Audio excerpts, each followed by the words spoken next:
Big boss Marathi season 6 आणि nomination आपण बघितलं काल. रितेश सरांनी कंटिन्यू केलेले जे मागचे होते ते ॲक्च्युली असं करायला नको होतं, कारण हे फक्त 3 कंटेस्टंटनी म्हणजे 3 मुलींनी केलेले नॉमिनेशन आहे. त्यामुळे सगळ्यांना चान्स मिळायला पाहिजे नॉमिनेशनचा असं मला वाटतं. आणि पण या हफ्त्यात काहीतरी ट्विस्ट आणले. आपण बघितलं उलटा पुलटा रूमची दारं उघडण्यात आली आहे. तर आता इथं नॉमिनेशन काही चेंजेस होतं का ते रात्री बघायला मिळेल आपल्याला. पण सध्या आपण यांचं ओपनिंग ट्रेंड काय आहे ते बघून घ्या की वोट्स येत आहे की नाही. सर्वात महत्त्वाचं तर वोट्स. होय, वोट्समध्ये ना आणि खूप काय म्हणतात ते खूप अदलबदल झालेली. म्हणजे सांगतेच मी तुम्हाला की काय झालेलं आहे. भरपूर चेंज झालेलं आहे. पण आता मला वाटतं अजून चेंजेस येतील. आज रात्री काय ट्विस्ट येणार आहे तो बघावा लागेल. पण आता मी आत्ताचे ओपनिंग वोटिंग ट्रेंड तुम्हाला सांगून देते की नंबर 9वर आहे. नंबर 9वर आहे रुचिता जामदार. हो, तिची जशी क्लास लागली. आणि जसं रितेश सर म्हणाले की लोक TV म्यूट करून टाकता, तुम्ही एवढ्या म्हणजे तुम्ही व्हॉईस बनाल कोल्हापूरचा, पण तुम्ही नॉईज बनला आहे सध्या तरी. तर नंबर 9वर आहे रुचिता. आणि प्रभू शेळके. जसं रितेश सरांनी सांगितलं की जसा हा मुलगा गेला आहे ना बिग बॉसच्या घरात, इतक्या रील्स त्याच्या कशा व्हायरल होत आहेत. आणि तुम्हाला सांगू का, मी जेव्हा इंस्टाग्राम स्क्रोल करते ना तेव्हा त्या रील येतात आणि विश्वास बसत नाही. ह्या मुलांनी अशा रील म्हणजे केलेल्या आहे.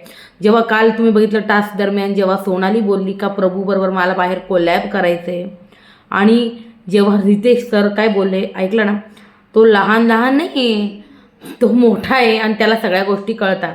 तुम्ही बाहेर जेव्हा याल ना तेव्हा एकदा त्याच्या रील बघा आणि मग ठरवा तुम्हाला करायचं का नाही. तेव्हा सोनालीसुद्धा विचारात पडली का अशा कोणत्या रील आहे. तर तुम्ही समजू शकता गोष्टी काय आणि काही नाही. तर आणि त्यामुळे ना याच्या ह्या रील ज्या व्हायरल होत आहे आणि प्लस तो सूरजला पण कॉपी करतो, याचा सगळा फटका त्याला बसताना दिसतो. आणि नंबर 8ला आहे प्रभू शेळके. होय, नंबर 7ला आहे राधा. जसं काल म्हणत होती मला बोलायला उमजत नाही, मला गेम कळत नाही आहे वगैरे. मला असं वाटतंय बघू आता हे जर नॉमिनेशन कंटिन्यू केलं तर राधाचे जायचे चान्सेस आहे. पण या नॉमिनेशनमध्ये आयुषला येऊ देतील का मेकर्स, कारण आयुष त्यांचा फेवरेट आहे असं दिसतंय मला तरी. आयुषला हे घराबाहेर काढणार नाही, ते त्याला गेम सांगत राहतील. पण बघूयात काय होतं ते. राधा नंबर 7ला आहे. नंतर नंबर 6ला आहे अनुश्री. हो, नंबर 5ला अनुश्री होती, पण मला वाटतं अनुश्रीचे फॅन ॲक्टिव्ह नाही झाले. तर ॲक्टिव्ह नसेल तर ॲक्टिव्ह व्हा. आणि अनुश्री होय. आणि आज अनुश्रीचा एक पंगा पण समोर आला आहे राकेश बरोबर घेतलेला. तिने डायरेक्ट त्याच्यावर काहीतरी आरोप लावले. यार त्याने हात धरून मला उठवलं. आणि राकेश म्हणे इतक्या वर्षाच्या करिअरमध्ये कोणी माझ्यावर कोणतेही म्हणजे फिमेलने माझ्याबरोबर असा आरोप नाही केलेला आहे. आणि तो म्हणे की दरवाजा उघडा, मी आताच्या आता घराबाहेर जाता, असं प्रोमो जो आहे समोर आलेला. आता बघूया काय भांडणं आहे काय नाही.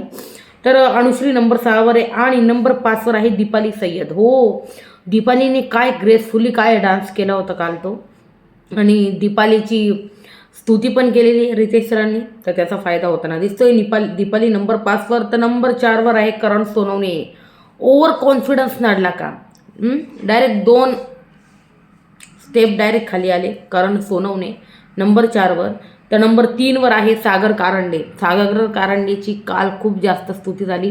हाऊसफुलचे म्हणजे जसं सांगितलं की तुम्ही हाऊसफुल करताय, पण मला यार वाटलं नाही इतका म्हणजे इतकं कॉन्ट्रीब्युशन नव्हतं दिलं त्यांनी एका हफ्त्यात. पण मग मला वाटतं त्यांना ते पुश करायसाठी मे बी बोललं असेल की त्यांनी घरात अजून जास्त इन्व्हॉल्व व्हावं, अजून जास्त लोकांना द्यावं जसं आपल्याला वाटतं.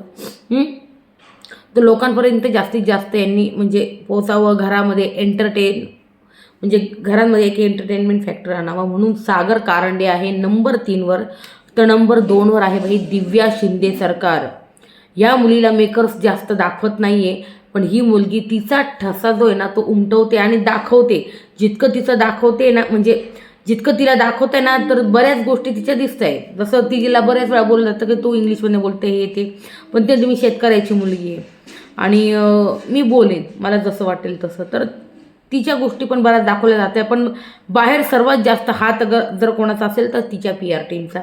तिचे PR टीम तिच्या प्रत्येक म्हणजे जे पण असे प्रोमो येत आहे किंवा काही पण येतं त्याच्या खाली जाऊन खूप जास्त कमेंट वगैरे करते तर दिसते बाई दिव्याची हवा दिसते. आणि PR टीमचं तर जाऊ द्या, पण लोकांचा जबरदस्त सपोर्ट दिव्या शिंदे सरकारला मिळताना दिसतोय. आणि दिव्या शिंदे एक चांगली कंटेस्टंट आहे, मला वाटतं जाईल ही अजून पुढे जाईल. फक्त मेकर्सनी काहीतरी म्हणजे करायला नको काढे, पण मला नाही वाटत असं दिव्या शिंदे जाईल लांबपर्यंत जाईल असं वाटतंय, कारण वोटिंग जबरदस्त होती आणि मुलगी घरात खेळते पण आहे. तर नंबर 2वर दिव्या आहे, तर नंबर 1वर आहे रोशन भजनकर. याला जबरदस्त सपोर्ट मिळतोय, पण घरात खेळ काही दिसत नाही, किंवा मग असं काही एका तो खेळतोय आणि मेकर्स दाखवत नाही आहे, ते काहीच कळत नाही. पण रोशन भजनकर सध्या निगेटिव्ह टीमबरोबर पण आहे, जसं तन्वी रुची त्याचं काल त्यांनी नाव घेतलं टास्क दरम्यान. तर निगेटिव्ह टीमबरोबर पण जातं, तर याचा फायदा निगेटिव्ह टीमला होईल का? त्याला इतकी वोटिंग होते जबरदस्त प्रमाणात.